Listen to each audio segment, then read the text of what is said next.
வணக்கம். மகிழ்ச்சி எங்கிருந்து வருதுன்னு யோசிச்சிருக்கீங்களா? வாங்க, இத பத்தி ஒரு சுவாரஸ்யமான தத்துவத்தை பார்ப்போம்.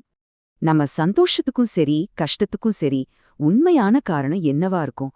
டாக்டர் லிவிங்ஸ்டோனோட தத்துவம் 2 வழிய சொல்லுது.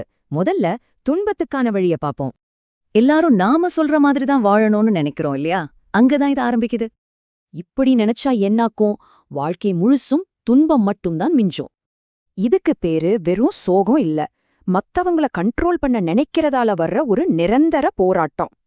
சரி, இதுக்கு அப்படியே ஆப்போசிட்டா இன்னொரு வழி இருக்கு. அது என்னன்னு பார்க்கலாமா? இதுதான் இன்பத்துக்கான பாதை. ஆனா இதுக்கு நம்ம பார்வையில ஒரு சின்ன மாற்றம் தேவை. அதாவது மத்தவங்க விருப்பத்துக்கு ஏத்த மாதிரி நம்மள மாத்திக்கிறதா இதோட அடிப்படை. இதோட பலன் என்ன தெரியுமா? கடைசி வரைக்கும் சந்தோஷம் மட்டும்தான்.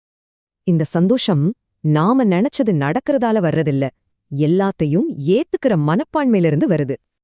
அப்ப பாருங்க, இங்க 2 பாதைகள், 2 முடிவுகள், ஆனா தேர்வு ஒண்ணுதான். இந்த 2 வழிகளையும் ஒப்பிட்டு பார்த்தா ஒரு விஷயம் ரொம்ப தெளிவா புரியும். ஒரு பக்கம் கட்டுப்படுத்த நினைச்சா துன்பம், இன்னொரு பக்கம் ஏத்துக்கிட்டா கடைசி வரை இன்பம். நம்ம வாழ்க்கையில நாம எடுக்க வேண்டிய ஒரு முக்கியமான முடிவை இது அழகா சொல்லுது இல்லையா?